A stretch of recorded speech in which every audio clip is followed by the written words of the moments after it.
قال النبي صلى الله عليه وسلم إن في الجنة بابا يقال له الريان يدخل منه الصائمون يوم القيامة আল্লাহর হাবিব বলেন কিয়ামতের ময়দানে জান্নাতের একটা দরজা থাকবে, যেই দরজার নাম থাকবে রায়্যান। ওই দরজা দিয়ে শুধু জান্নাতীরা প্রবেশ করবে, লা ইয়াদখুলু মিনহু আহাদুন গায়রুহু। আর ওই দরজা দিয়া শুধু যারা রোজা রাখবে তারা প্রবেশ করবে। ইউকালু আইনা সাইমুন, রোজাদারদেরকে সেদিন ডাকা হবে, রোজাদাররা কোথায় আসো? আল্লাহর হাবিব বলেন যখন তাদেরকে ওই দরজা দিয়া রায়্যান নামক দরজা দিয়া ডাকা হবে, রোজাদাররা প্রবেশ করবে। যখন সর্বশেষ ব্যক্তিরা প্রবেশ করবে, এরপরে সাথে সাথে ওই দরজাটা বন্ধ করে দেওয়া হবে। সুবহানাল্লাহ। এই হাদিস দ্বারা নবীজি বলেন শুধু রোজাদাররাই ওই দরজা দিয়ে প্রবেশ করবে, তাদের জন্য আলাদা দরজা থাকবে, সম্মান দেওয়া হবে। আমরা যদি রোজা রাখি তাহলে আল্লাহ পাক দুনিয়া ও আখিরাতে আমাদেরকে কি বদলা দিবেন? এক নম্বর বদলা হলো আল্লাহ পাক বলেন বনি আদমের সমস্ত আমলের বদলা একটা নির্ধারিত থাকে, কিন্তু রোজা এমন এক ইবাদত যে ইবাদতের বদলা আমি নিজে আল্লাহ পাক দান করে দিই। সুবহানাল্লাহ। মনে করেন আপনি একটা ভালো কাজ করলেন, তো আপনাকে মেম্বারে পুরস্কার দিবে, এটা হবে এক ধরনের। চেয়ারম্যানে যদি একটা পুরস্কার দেয় আর একটু বড় হবে, এমপি দিলে আর একটু বড় হবে, যদি প্রধানমন্ত্রী দেয় অবশ্যই পুরস্কারের অ্যামাউন্ট বা পুরস্কারের অবস্থা একটু বড় হবে, পুরস্কারটা দামি হবে। তদ্রূপ আল্লাহ পাক এই কথাটাই বোঝালেন যে মানুষকে সমস্ত ইবাদতের বদলা তো দেওয়া হয়, তবে রোজার বদলাটা আমি নিজে দিই। قال النبي صلى الله عليه وسلم كل عمل ابن آدم يضاعف له حسنة بعشر أمثالها ب700 ضعف। আল্লাহর হাবিব বলেন আদম সন্তান যত নেক আমল করবে, আল্লাহ রাব্বুল আলামিন ওই নেক আমলের বদলা 700 গুণ বাড়ায়া দেন। তবে আল্লাহ পাক বলেন ফাকাল আল্লাহু আযজা ওয়া জাল্লা ইল্লা আস-সাওমা ফাইন্নাহু লি ওয়া আনা আজজি বিহি। তবে আল্লাহ পাক বলেন সমস্ত ইবাদতের বদলা 700 গুণ বাড়ায়া দেওয়া হয়, তবে রোজা এমন এক ইবাদত বান্দা যদি আমার জন্য রোজা রাখে তার জন্য শুধু 700 গুণ নয়, বরং আমি রব্বুল আলামিন নিজ কুদরতি হাতে তার বদলা দিয়ে দেই। রোজার ক্ষেত্রে 700 গুণ না, আমি নিজে দেই, আমি যেমন বড় তার বদলাটাও তেমন হবে। 2 নম্বর রোজার ফজিলত হলো রোজা রাখার ফলে রোজাদারের মুখে যে পানাহার ইত্যাদি না করার কারণে যে একটা ঘ্রাণ তৈরি হয়, এটা দুনিয়াতে মানুষের আমাদের কাছে যদিও খারাপ লাগে, কিন্তু নবীজি বলেন আল্লাহর কাছে এটা অনেক দামি, মেশকের চেয়েও অনেক দামি আল্লাহ পাকের কাছে। قال النبي صلى الله عليه وسلم والذي نفس محمد بيده لخلوف فم الصائم أطيب عند الله من ريح المسك। নবীজি বলেন আল্লাহর কসম করি বলি যে মালিকের কাছে আমার প্রাণ, ওই মালিকের কসম করে বলছি রোজা রাখার কারণে রোজাদারের মুখে যে ঘ্রাণ তৈরি হয়, ওই ঘ্রাণটা তুমি আমার কাছে যদিও খারাপ লাগে, কিন্তু আল্লাহ রাব্বুল আলামিনের কাছে রোজাদারের মুখের ঘ্রাণটা মেশকের চেয়েও সুগন্ধময়। সুবহানাল্লাহ। তো এই ঘ্রাণটা আল্লাহর কাছে খুব দামি। 3 নম্বর ফজিলত হলো যদি কেউ রোজা রাখে, আমরা যে রোজা রাখি, এই রোজা রাখার কারণে আল্লাহ পাক রোজা রাখার ফলে যে তার তৃষ্ণা হয়, তার যে ক্ষুধার কষ্ট হয়, এই তৃষ্ণার কারণে কিয়ামতের ময়দানে, কঠিন ময়দানে মাহশরে যেদিন সমস্ত মানুষের তৃষ্ণা হবে, সেদিন আল্লাহ পাক তাকে পানি পান করাবেন। সুবহানাল্লাহ। قال النبي صلى الله عليه وسلم إن الله تبارك وتعالى عز وجل فرض على نفسه أنه من أعطش نفسه له فيه في يوم صائف سقاه الله يوم العطش। নবীজি বলেন আল্লাহ রাব্বুল আলামিন নিজের উপর আবশ্যক করে নেন এই ব্যাপারে যে যে ব্যক্তি রমজান মাসে রোজা রাখবে, রোজা রাখার কারণে আল্লাহর জন্য, আল্লাহকে খুশি করার জন্য রোজা রাখবে, ফলে তার তৃষ্ণা দেখা দিবে, তার পিপাসা অবস্থা তৈরি হবে। আল্লাহ রাব্বুল আলামিন নিজের উপর আবশ্যক করে নিয়েছেন ওই ব্যক্তিকে কিয়ামতের ময়দানে যেদিন সমস্ত মানুষ তৃষ্ণায় ভুগবে, সেদিন আল্লাহ পাক ওই ব্যক্তিকে পানি পান করাবেন আর চিরস্থায়ীভাবে তৃষ্ণা দূর করে দিবেন। রোজা রাখার কারণে যে মানুষের তৃষ্ণা হয়, আল্লাহ পাক বলেন আমি নিজের উপর আবশ্যক করে নিয়েছি যে তাকে কিয়ামতের ময়দানে পানি পান করাবই। 4 নম্বর ফজিলত, যে আমরা যে দুনিয়াতে চলার কারণে জান মাল রক্ষার ক্ষেত্রে, পরিবার পরিজনের সাথে বিবি বাচ্চাদেরকে লালন পালন করার ক্ষেত্রে যত মুআশারাত করি, এই চলন বলনে যদি আমাদের কোনো সগীরা গুনাহ বা ভুল ভ্রান্তি হয়ে থাকে, এই রোজার কারণে আল্লাহ পাক ওইগুলো মাফ করে দেন। সুবহানাল্লাহ। قال النبي صلى الله عليه وسلم فتنة الرجل في أهله وماله وجاره يكفارته الصلاة والصيام والصدقة। আল্লাহর হাবিব বলেন, ব্যক্তি তার পরিবারের ক্ষেত্রে, তার আহলিয়ার ক্ষেত্রে, তার সন্তানদের ক্ষেত্রে, তার জীবন পরিচালনা করার ক্ষেত্রে, তার পরিবার পরিবেশের ক্ষেত্রে, প্রতিবেশীর ক্ষেত্রে যত ফিতনায় সৃষ্টি হয়, ফিতনার সম্মুখীন হয়, যত গুনাহে লিপ্ত হয়ে যায়, ওই সমস্ত গুনাহগুলো রোজা রাখার কারণে আল্লাহ পাক মোচন করে দেন। যে নিজের জান, নিজের মাল, সন্তানাদি প্রতিপালনের ক্ষেত্রে যত সগীরা গুনাহে লিপ্ত হয়, রোজার কারণে এগুলো মাফ হয়ে যায়। 5 নম্বর ফজিলত, কিয়ামতের ময়দানে যারা রোজা থাকবে তাদের জন্য আলাদা আল্লাহ পাক জান্নাতের দরজা দিবেন। ওই আলাদা দরজা দিয়া স্পেশালভাবে তাদেরকে আল্লাহ পাক জান্নাতে প্রবেশ করাবেন। সুবহানাল্লাহ। قال النبي صلى الله عليه وسلم إن في الجنة بابا يقال له الريان يدخل منه الصائمون يوم القيامة। আল্লাহর হাবিব বলেন, কিয়ামতের ময়দানে জান্নাতের একটা দরজা থাকবে, যেই দরজার নাম থাকবে রায়্যান। ওই দরজা দিয়ে শুধু জান্নাতীরা প্রবেশ করবে, লা ইয়াদখুলু মিনহু আহাদুন গায়রুহু। আর ওই দরজা দিয়া শুধু যারা রোজা রাখবে তারা প্রবেশ করবে। ইউকালু আইনা সাইমুন। রোজাদারদেরকে সেদিন ডাকা হবে, রোজাদাররা কোথায় আসো? আল্লাহর হাবিব বলেন, যখন তাদেরকে ওই দরজা দিয়া, রায়্যান নামক দরজা দিয়া ডাকা হবে, রোজাদাররা প্রবেশ করবে। যখন সর্বশেষ ব্যক্তিরা প্রবেশ করবে, এরপরে সাথে সাথে ওই দরজাটা বন্ধ করে দেওয়া হবে। সুবহানাল্লাহ। এই হাদিস দ্বারা নবীজি বলেন, শুধু রোজাদাররাই ওই দরজা দিয়ে প্রবেশ করবে, তাদের জন্য আলাদা দরজা থাকবে, সম্মান দেওয়া হবে।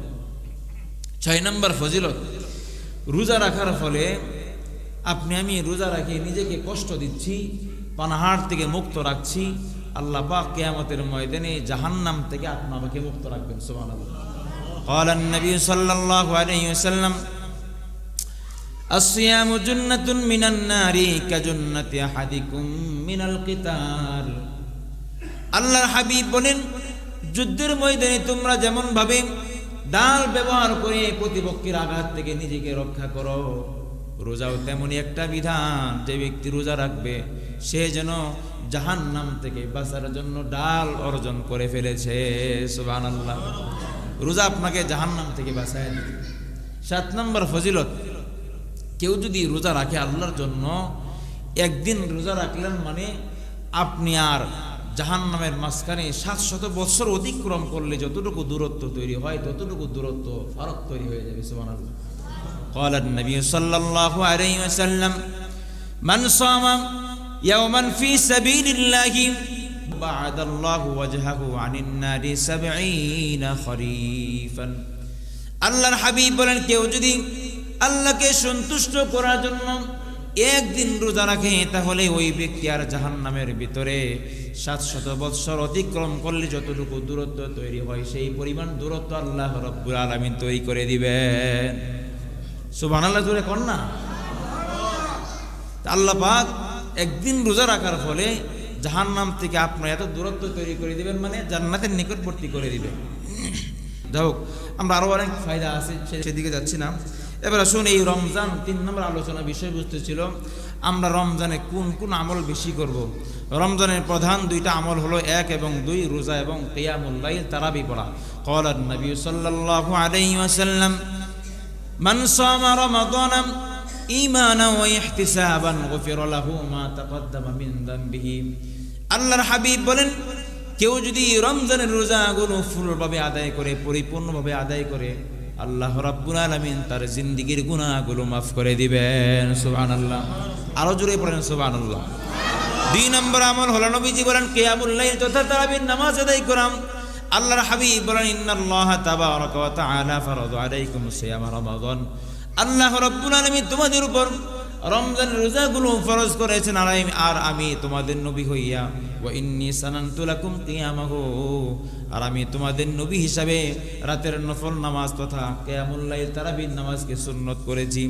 ফামান সামাহু ওয়া কামাহু ঈমানান ওয়া ইহতিসাবান, কেউ যদি রমজানের রোজা এবং রাত্রিবেলায় তারাবির নামাজ আদায় করে, আল্লাহর হাবিব বলেন খরাজা মিন দুনুবি কায়াউমিন ওয়ালাদাতু উম্মুহু, ওই ব্যক্তির আমলনামা থেকে গুনাহগুলো এমনভাবে বের হয়ে মাসুম হয়ে যাবে, যেদিন সে মার পেট থেকে জন্মগ্রহণ করেছিল সেদিন যেমন মাসুম ছিল। কেউ যদি তারাবির নামাজ এবং রোজা আদায় করে, আল্লাহর হাবিব বলেন আল্লাহ পাক এই 2 আমলের কারণে তাকে তেমন মাসুম বানায় দিবে। 3 নম্বর আমল হলো রোজার মাস, যেহেতু কোরআন নাজিলের মাস, এই মাসে কোরআন বেশি বেশি তেলাওয়াত করা। কারণ হাদিসে বর্ণিত আছে নবীজি সারা বছরই রোজা ছাড়াও এমনিতেই বেশি বেশি তেলাওয়াত করতেন, তবে যখন রোজা চলে আসতো তখন বেশি পরিমাণে তেলাওয়াত করতেন। নবীজি সাহাবী বলেন কানা রাসূলুল্লাহ সাল্লাল্লাহু আলাইহি ওয়াসাল্লাম আজওয়াদান নাসি ওয়া কানা আজওয়াদু ফীমা ইয়াকুনু রমাদান হিনা ইয়ালকাহু জিবরিল ওয়া কানা ইয়ালকাহু ফী কুল্লি লাইলাতিন মিন রমাদান ফায়ুদারিসুহুল কুরআন। নবীজির খাদেম আনাস ইবনে মালিক রাদিয়াল্লাহু আনহু বলেন নবীজি এমনিতেই বেশি তেলাওয়াত করতেন, তবে যখনই রমজান মাস চলে আসতো তখন জিবরাইল আলাইহিস সালাম নবীজির সঙ্গে প্রতি রাতে সাক্ষাৎ করতেন। প্রতি রাতে সাক্ষাৎ করে ফায়ুদারিসুহুল কুরআন, একবার নবীজি কোরআন পড়তেন, জিবরাইল আলাইহিস সালাম কোরআন শুনতেন, আরেকবার জিবরাইল আলাইহিস সালাম কোরআন পড়তেন, নবীজি শুনতেন। অর্থাৎ সাহাবী বলেন নবীজি প্রতি রাতে নবীজি আর জিবরাইল আলাইহিস সালাম একজন একজনকে বেশি পরিমাণে কোরআন শোনাতেন। সুবহানাল্লাহ। নবীজি যার উপর কোরআন নাজিল হয়েছে উনি এত পরিমাণে তেলাওয়াত করতেন। ধরেন এই বছরে রমজানের প্রতি রাত্রে নবীজি এই পরিমাণ তেলাওয়াত করতেন, এর আগ মুহূর্তে যত আয়াত নাজিল হয়েছে, অর্থাৎ মৃত্যু যখন নবীজি ইন্তেকাল করেন এর আগের বছরে পুরা কোরআন তেলাওয়াত করা হয়েছে, একজন একজনকে শুনিয়েছেন। এই জন্য আমাদের কর্তব্য থাকবে এই মাসে বেশি বেশি কোরআন তেলাওয়াত করা। কারণ এই মাসের একটা বড় ফায়দা হলো অন্য মাসে কোরআন তেলাওয়াত করলে প্রতিটা হরফের বিনিময়ে হলো 10 নেকি, আর এই মাসে পড়লে আল্লাহর হাবিব বলেন 70 থেকে 10 থেকে 700 গুণ সব বাড়ায় দেন। সুবহানাল্লাহ। ক্বালা নবী সাল্লাল্লাহু আলাইহি ওয়াসাল্লাম মান ক্বারা হারফান মিন কিতাবিল্লাহি ফালাহু বিহাসানা ওয়াল হাসানাতু বিআশরি আমসালিহা। আল্লাহর হাবিব বলেন কেউ যদি কোরআন কারীমের একটা অক্ষর পড়ে আল্লাহ পাক তাকে 10 নেকি পরিমাণ নেকি দান করেন। নবীজি বলেন লা আকুলু আলিফ লাম মিম হারফুন ওয়ালাকিন আলিফুন হারফুন ওয়া মিম ওয়া লামুন হারফুন ওয়া মিমুন হারফুন। কেউ যদি আলিফ লাম মিম পড়ে আল্লাহর হাবিব বলেন তার জন্য 10 নেকি নয়, বরং আলিফ একটা অক্ষর, লাম একটা অক্ষর, মিম একটা অক্ষর, এই 3টা অক্ষর পড়ার কারণে আল্লাহ রাব্বুল আলামিন তার আমলনামায় 30টা নেকি দান করবেন। তবে রমজান মাসে কেউ যদি পড়ে তাহলে তার ওই বিনিময়গুলো তার সবগুলো 10 থেকে 700 গুণ যিনি বাড়ায় দিবেন তিনি কে? তাহলে বেশি বেশি কোরআন তেলাওয়াত করা। রমজান মাসের রোজা এবং কোরআন কিয়ামতের ময়দানে আপনাকে সুপারিশ করে করে হাতে ধরে ধরে জান্নাতে নিয়ে যাবে। সুবহানাল্লাহ। রমজানের রোজা এবং কোরআন শরীফ কিয়ামতের ময়দানে কার রাজুলিল মুশাহিন, একজন পুরুষের রূপ ধারণ করে আপনি আমার কাছে আসবেন। ক্বালা নবী সাল্লাল্লাহু আলাইহি ওয়াসাল্লাম ইন্নাল কুরআনা ইয়াজিউ ইয়াউমাল কিয়ামাতি, কিয়ামতের ময়দানে নবীজি বলেন কোরআন আপনার সামনে আসবে। ফায়াকুলু ইয়া রাব্বি হাল্লিহি, তখন সেই কোরআন মালিকের কাছে বলবে, প্রভু হয় সমস্ত মানুষগুলো যখন উলঙ্গ থাকবে তখন সে প্রভুর কাছে ফরিয়াদ করবে, প্রভু হে ভাল লিখি আমার এই সাহেবে কোরআনের জন্য, সে আমাকে দুনিয়াতে তেলাওয়াত করেছিল, দুনিয়াতে সম্মান করেছিল, তার জন্য তুমি জান্নাতের পোশাকের ব্যবস্থা করে দাও। এরপর নবীজি বলেন ফায়ুলবাসু তাজাল কারামা, যখন কোরআন আমার ব্যাপারে এমন কথা বলবে, রবের কাছে ফরিয়াদ করবে, আল্লাহ রাব্বুল আলামিন প্রথমে ফরিয়াদ করার পরে জান্নাতি মুকুট পরায় দিবেন। সুবহানাল্লাহ পড়েন। এরপর কোরআন আবার বলবে, প্রভু হে জিদহু, তাকে আরো সম্মান বাড়ায় দাও। ফায়ুলবাসু তাজাল কারামাতি ফায়ুলবাসু হুল্লাতাল কারামাতি। এরপরে আল্লাহ রাব্বুল আলামিন কোরআনের ফরিয়াদ করার কারণে, কোরআনের সুপারিশের পরে তাকে জান্নাতের পোশাক পরায় দিবেন। এরপরে কোরআন আবার বলবে, প্রভু হে রব্বি ইরদু আনহু ফায়ুরদু আনহু, প্রভু হে এবার আপনি ওই ব্যক্তির উপর চিরস্থায়ীভাবে সন্তুষ্ট হয়ে যান। কোরআন যখন এমন কথা বলবে, নবীজি বলেন ফায়ুরদু আনহু, কোরআন সুপারিশ করার কারণে যিনি ওই ব্যক্তির উপর চিরস্থায়ীভাবে সন্তুষ্ট হয়ে যাবেন তিনি কে? এই জন্য এই মাসের 3 নম্বর আমল থাকবে কোরআন তেলাওয়াত করা।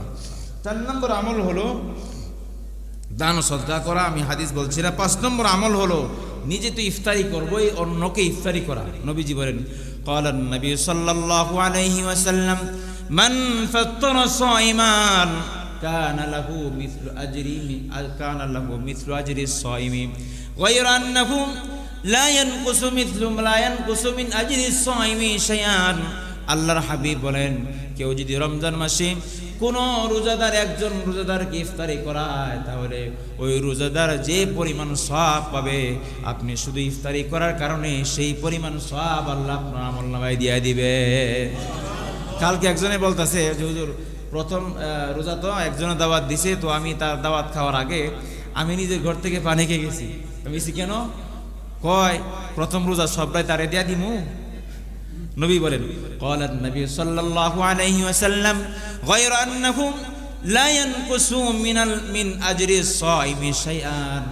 আল্লাহর হাবিব বলেন, কেউ যদি রমজান মাসে অন্য কাউকে ইফতারি করায়, তাহলে ইফতারি করার কারণে যে ইফতারি করলো রোজাদার, তার আমলনামা থেকে বিন্দু পরিমাণ কমানো হয় না, বরং আলাদাভাবে আল্লাহ পাক যে ইফতারি করাবে তার আমলনামায় দান করে দিবে। তাহলে কি আমি অন্যের দাওয়াতে ইফতারি করলে আমার সব নিয়ে নিবে?